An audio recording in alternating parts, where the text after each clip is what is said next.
Hi, guys. Chick here with episode 68, and we're continuing with the Serenity Prayer today.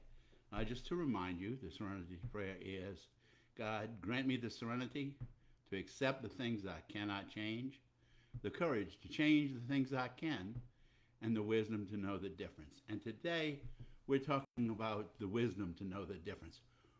Where does that come from? How do I receive that from God? Well, I'd love to say that I just ask Him and poof, He gives me the wisdom, but it's really not that simple. Actually, I've found that the way God gives me wisdom is through reading Scripture, through working the steps, through in the morning when I wake up in my prayer time to ask Him to give me wisdom throughout the day. Also, when certain things come up, when somebody cuts me off in traffic, when somebody says something rude to me, if I've prepared ahead of time, the wisdom is right there at hand. So if I get up in the morning and I ask God, please give me that wisdom.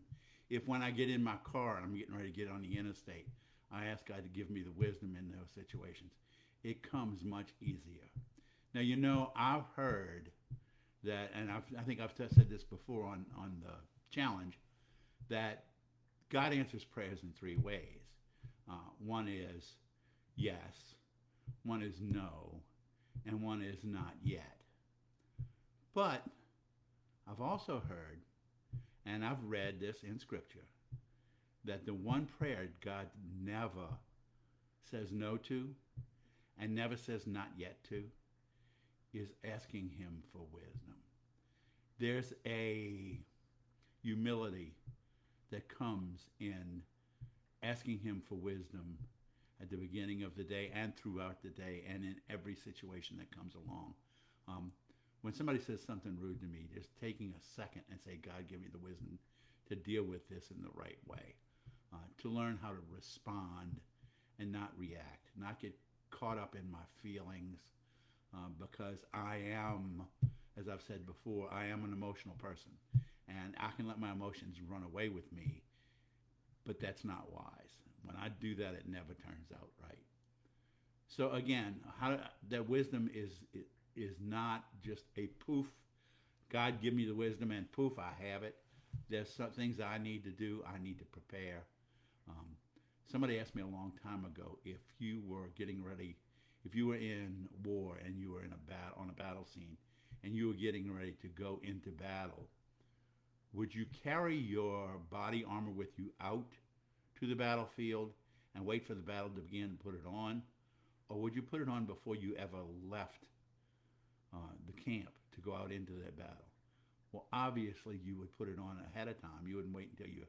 So I need to consider that when I'm asking God for wisdom, to ask Him ahead of time and then again throughout the day. When I do that, and I wish I could say I always do, God always supplies me to deal with the wisdom in the right way. Now the good news is if I have to, I can put the armor on at the last minute. Sometimes I'm into a situation and I'm starting to act poorly and catch myself and stop and ask God, give me the wisdom. And again, He'll give it to me in that moment. But I have to ask and I have to receive. I hope you guys have having a great weekend, having a great Memorial Day weekend. I personally am. I'm getting ready to go to a wedding right now. That's why I'm not dressed in as casual as you normally see me. But again, guys, have a great Memorial Day weekend, and I will see you tomorrow, one day at a time.